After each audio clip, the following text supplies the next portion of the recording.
आज हम सभी भाषा की उत्पत्ति के प्रमुख सिद्धांतों को देखेंगे।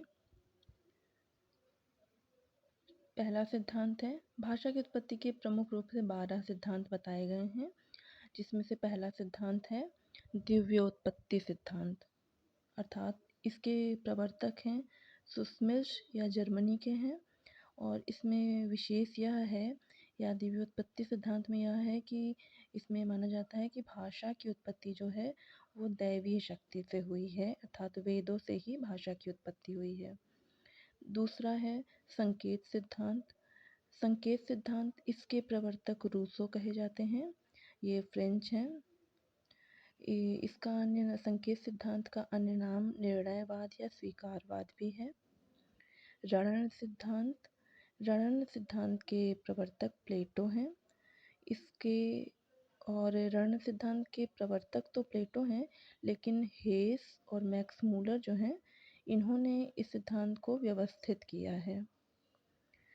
तत्पश्चात ध्वनि अनुकरण सिद्धांत, इसके प्रवर्तक हैं ऑटो येस्पर्सन, अर्थात ये परंतु आंशिक रूप से इसके प्रवर्तक हैं, संपूर्ण रूप से प्रवर्तक नहीं है।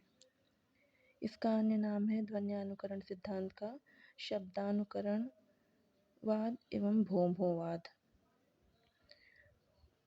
पांचवा सिद्धांत है आवेग सिद्धांत। इसका ये जो भी नोट्स मैंने बनाया है कपिल देव द्विवेदी की भाषा विज्ञान की पुस्तक से बनाया है, तो उसमें आवेग सिद्धांत के प्रवर्तक का नाम नहीं दिया हुआ है। और ज़्यादातर सबसे प्रामाणिक भाषा विज्ञान की सबसे प्रामाणिक किताब यही है भी, तो इसलिए इससे प्रश्न भी कम ही आता है। तो आवेग सिद्धांत के अन्य नाम हैं मनोभावाभिव्यक्तिवाद, मनोराग व्यंजक शब्द मूलकतावाद, और इसी का नाम पूहवाद भी है। तत्पश्चात आता है श्रम ध्वनि सिद्धांत। श्रम ध्वनि सिद्धांत, इसके प्रवर्तक हैं न्वारे, यह भाषा शास्त्री हैं। इस सिद्धांत का अन्य नाम है यो हे होवाद। इसमें जैसे कहा जाता है कि जैसे कि वो धोबी जो होता है वो कपड़ा धुलते समय अलग अलग सी आवाज़ निकालता है ना, हियो छियो, इस तरह से। तो इन्होंने माना कि इस तरह के जो शब्द होते हैं इनसे भाषा की उत्पत्ति हुई है। तत्पश्चात इंगित सिद्धांत। इंगित सिद्धांत के प्रवर्तक हैं राये, ये पॉलिनेशियन हैं। और डार्विन जो हैं इसके समर्थक हैं। किसके समर्थक हैं? इंगित सिद्धांत के। और अभी आगे एक और सिद्धांत भी आएगा, उसके समर्थक भी रहेंगे डार्विन।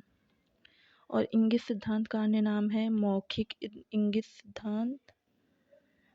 इसके बाद फिर आता है संपर्क सिद्धांत। संपर्क सिद्धांत के प्रवर्तक हैं जी रेवेज, ये मनोवैज्ञानिक हैं।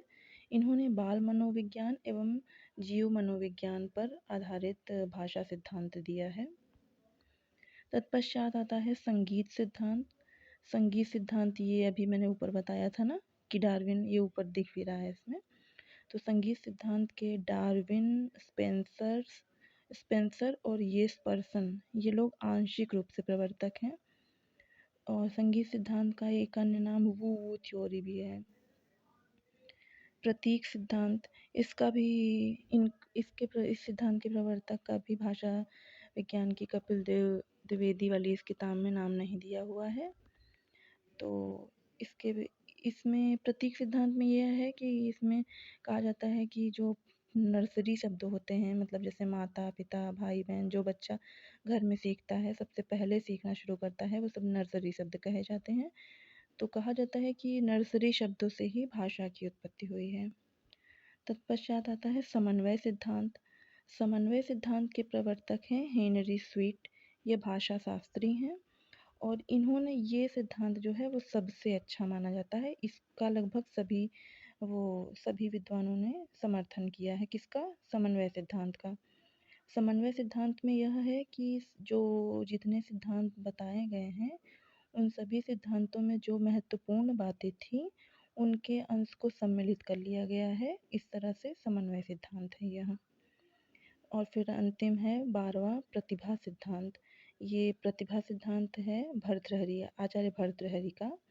इन्होंने कहा कि प्रतिभा जो होती है मनुष्य में, वही प्रतिभा ही है जो भाषा की उत्पत्ति का कारक बनती है।